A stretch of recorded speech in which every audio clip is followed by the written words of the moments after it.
the initial thing that we should, I was saying, and it's still I'm saying it, is that the Turkish Cypriots and the problem started in '64. It never started in '74. So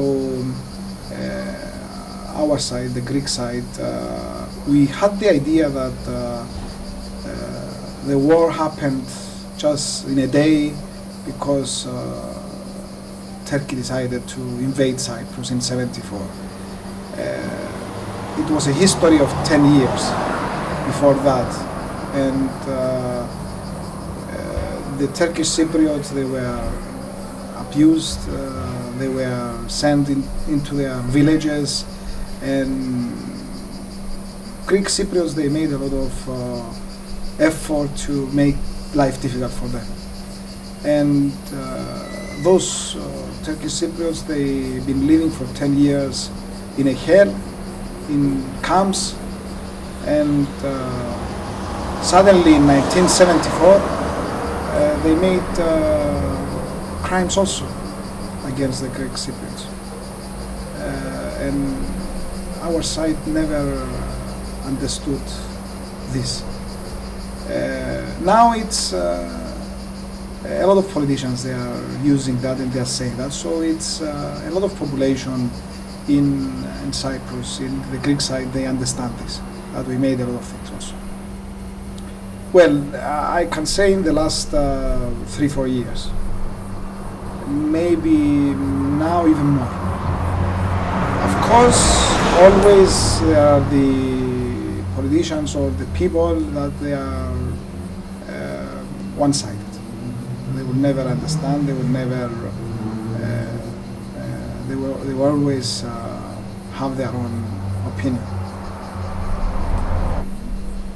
The Turkish army and the Turks, they, on the one side, they didn't want to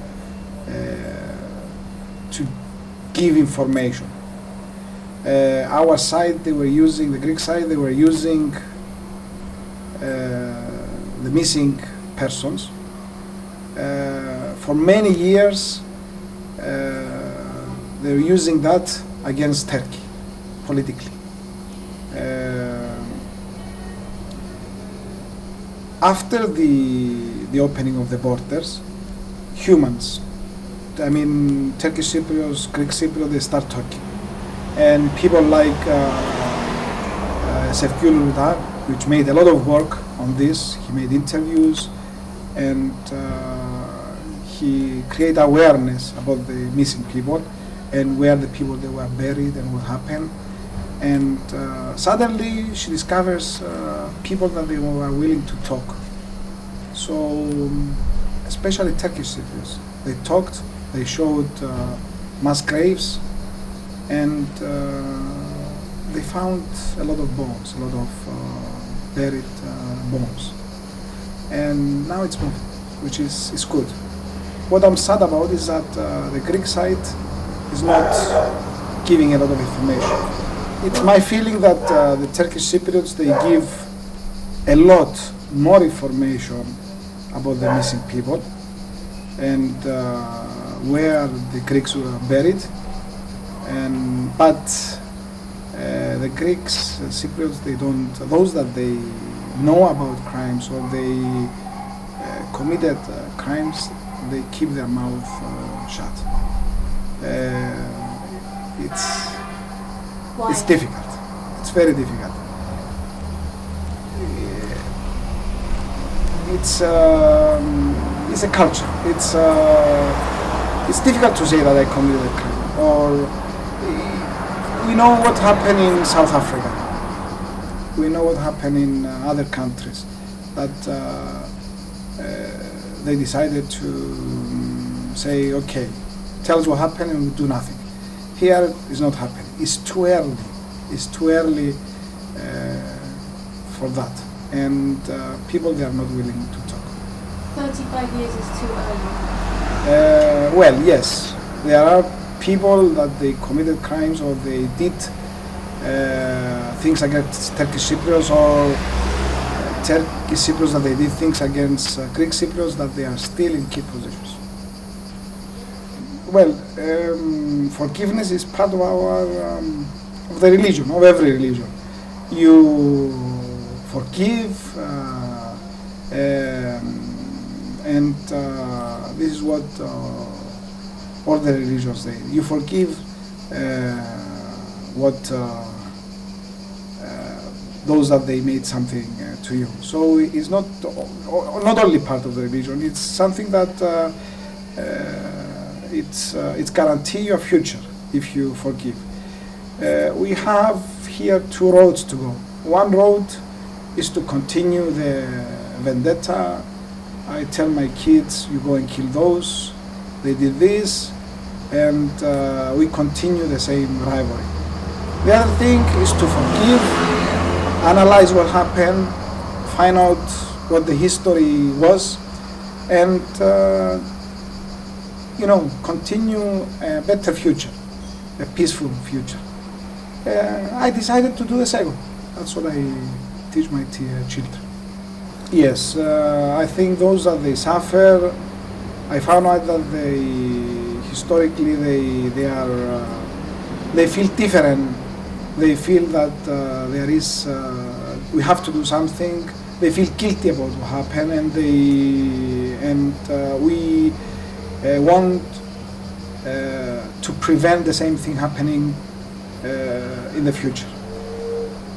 Those that they actually made the crimes, they feel completely isolated. They feel that they are left out. They feel badly about the whole situation. I think being ethnic, having ethnic feelings or racist feelings comes from the family and from school. The kids, they learn from the ages of 5 to 11. Their character develops, and they know. By the time they grow up, they know, or they learn to hate other nationalities or to hate other people. So in Cyprus, unfortunately, we've been raised like that. We've been raised in schools to hate the Turks, or the Turks to hate the Greeks, and this is in the schools. Also the families it's very important. So in order to have a good solution, or in order to have a solution, it's not just agreeing, the politicians agreeing, yes, this is how we're gonna do it. We have to start from the schools. We have to start from the families and the communities to actually kill the racism inside the kids. And after 10 years, 20 years, 30 years, our kids will have no problem. Because at the moment, yes, there is a problem. There are people that they hate partly the Greeks. Even the Turks or the Greeks, or even their smallest problem derives from Turkey. It's a racist situation. Why I'm doing that, or why I'm talking about my what happened in 1970? Because it's just this. It's because I find that if I forgive those that they did the crimes against my family, and I actually forgive them, there is no hate, because the future of my kids, or your kids, or anyone's kids, it depends on that, on the forgiveness. It changes people's minds. It's the people that they don't have deep ethnic roots in them, they change. They change, and they can understand that eventually in the European Union, in Cyprus, we have to accept other nationalities, even Turks. After the killings in my village, and my family, and the Lassir family, we've been kept in a concentration camp for a month, kids and women. And after a month, me and my brother, they were brought to the south part, And after that, I was lucky. I was raised by my uncles, my aunties, and I was lucky after that. But those days were very scary. They were taking the men, which they were living opposite near the church, and they were hearing screams. They were killing some of the people. I lost one auntie also because of maybe she was beaten, or she had a heart attack at the end and she died in the camp in Voni. Well, I was 10 years old. I could comprehend, yes. But it's life. It's like that. It's what can you do? We got through. It's an advice that I give to my kids and to anyone. It's going through these things. It's makes you understand that life is not about small things. It's about big things. So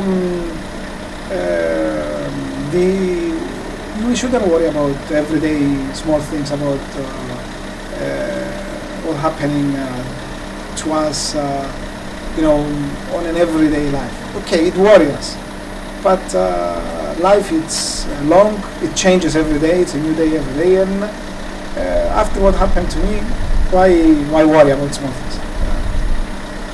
Well, we had a good life. We have a farm. And my father had 60 cows, and we are looking after them, playing in the farm. We had kids playing all day, and it was nice. Our village was a mixed village, Turkish Cypriots and Greek Cypriots. In 1964, the Turks, they were forced to go to nearby villages, and I didn't know anything at the time. So there were men from our village that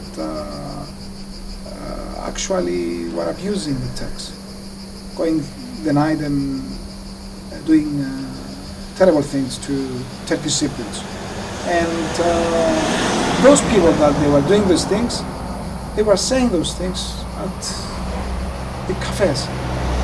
And in 1974, they were the first to go away. My father and my family, and the people that they were friendly and correct, they didn't afraid anything. So they stayed behind. They weren't afraid of someone killing them. That's why my family, they stayed at home. Yes, most of the people, they got along from the two communities, no problems. They've been working towards each other, and the ethnic few, maybe by their beliefs or by external force, they committed crimes, which they created this problem.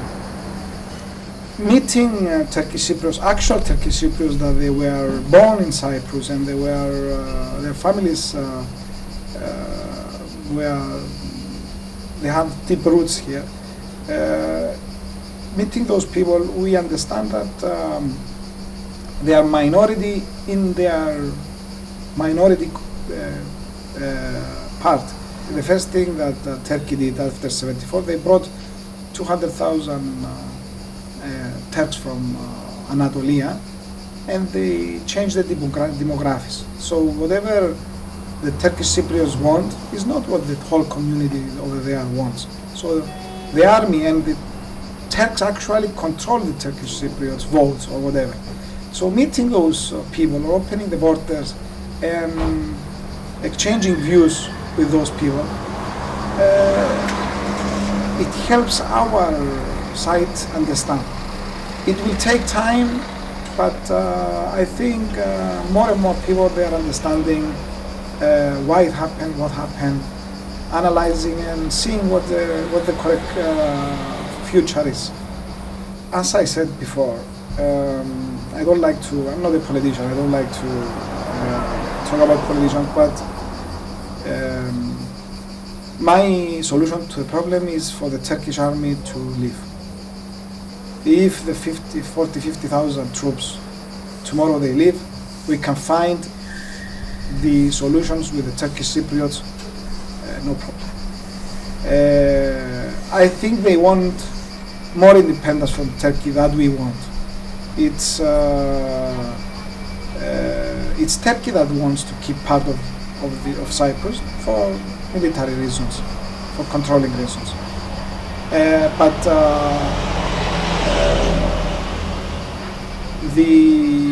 It's not easy to convince Turkey to take the troops away. Now,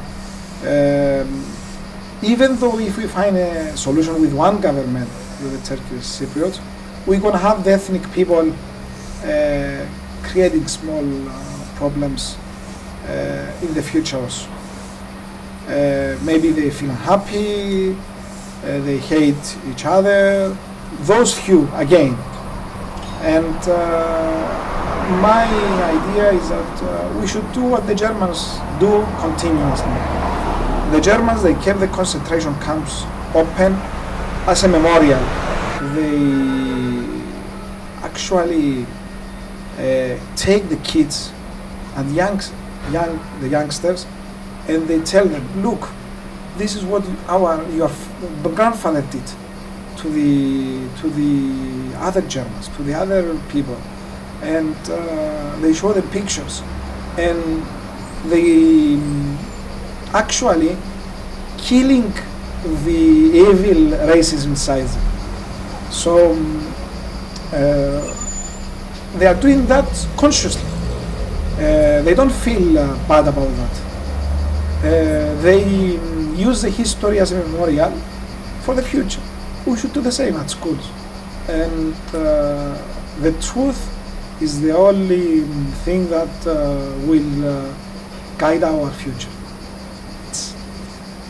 Well, I got some information from Sefkul that they and from Mr. Xenophon Gallis. Sefkul Ludar, the work that she does, she interviews people that they were possible for the crime, the people that they committed the crime, and this work is it's something unique, and going to the person that actually kill someone to ask him where did you bury him or whatever. So they discovered a grave with 16, 17 bodies. So she called me, and I found out from her that they discovered small kids' bones and bigger persons' bones. So definitely we knew that it was our families in that place. So I knew. After a year, all the work that has been done on the DNA testing, and we've been called by the committee, and Mr. Xenophon Kallis, who is the head, and announced to us that they actually found out scientifically that it was our families. Yes, and well, it's a good and a bad feeling. Finally I knew that they were dead because I was there, and it's good to have the bones of the family and to make a decent funeral. But unfortunately, my brother was not discovered. My 9-year-old brother was not discovered. And we hope we'll find him in the future. Yes, there is a relief, but the belongings and the bones that they've been discovered, they don't belong to us now. They belong to history, to Cyprus. So it's my family. They died, and we can use this memory for our kids, for our future. Well, I would say that never allow the people that they are on the side of ethnic beliefs or racist people to rule your actions. I mean, it's we are living now in a world that our neighbor is different nationality, different color. Maybe for the people that they live in England or in America, it's this is how they grown up. They're used to it. Maybe countries like Cyprus or Greece, we are not used to live with different religions or different color of people. Now with the European Union, our kids have to live with this situation in these mixed race communities. And it's good to raise our kids knowing that.